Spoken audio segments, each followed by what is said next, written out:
Hello, I'm Robert Lawn, and I'm here to defend the CAFE standards. The corporate average fuel economy standards are regulations set in place with the guidance of the Environmental Protection Agency. It requires vehicle manufacturers to comply with gas mileage or fuel economy standards set by DOT.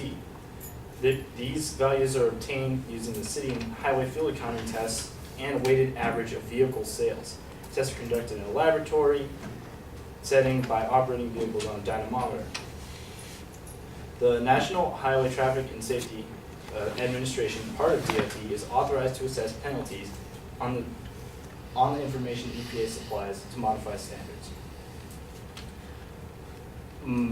My opponent argues that he brings up Mercedes and many other European auto manufacturers as an example. However, he fails to address that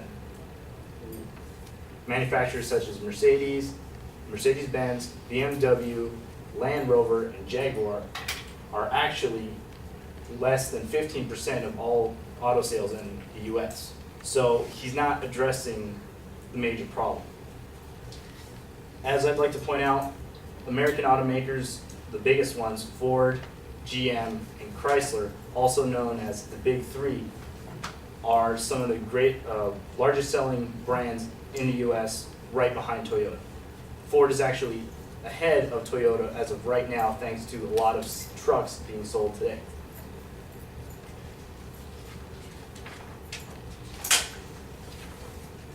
Although Mercedes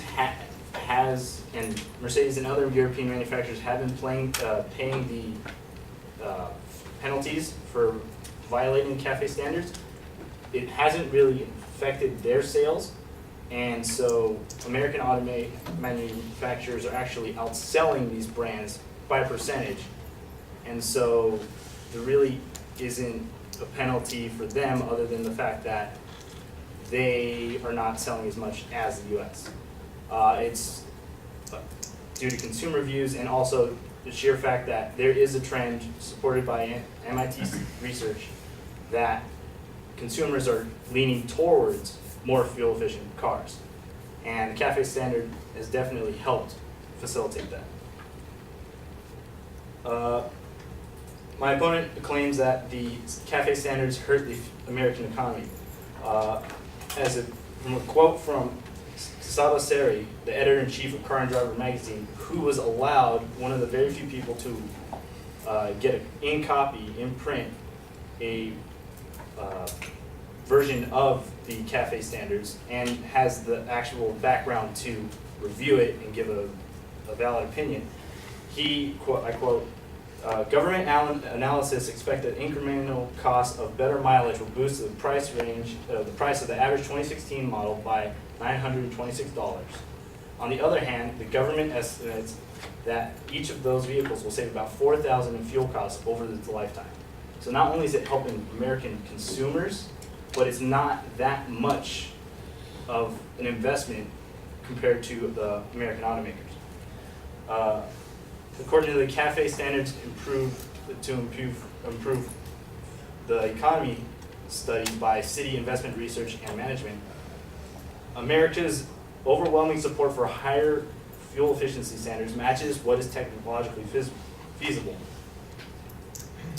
His report, John DeCicco's report, A Fuel Efficiency Horizon for U.S. Automobiles, shows how optimal use of available and affordable technologies can push the fleet efficiency as high as 74 mpg, assuming adequate lead time, by 2025. It's possible. We have the technology. It can happen. It's not that much of an investment. It's worth the time. I'd also like to quote, an estimated 700,000 new jobs will be created by 2030 under a 60 mpg standard, with only a 42 mpg standard by 2020. Industry variable profits would nearly rise 9.1 billion, with 5.1 of that going to the Detroit 3. US-based suppliers of fuel-saving tech like dual clutch transmissions, direct ignition, and turbochargers will benefit these designs.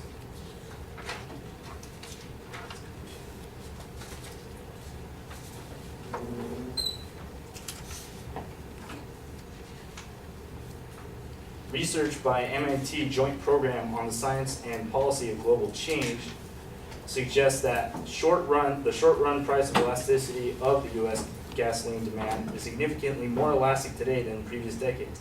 This result is robust and consistent across several empirical models and functional forms.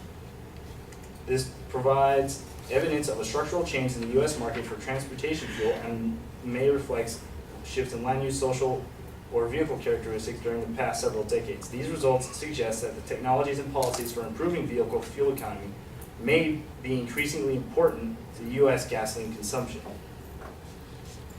And I'd also like to just cover that the demand on trucks and larger vehicles are less severe.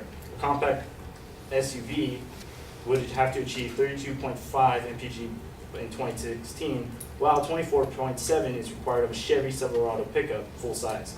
And that's significantly larger because it's a larger car with larger needs and duties.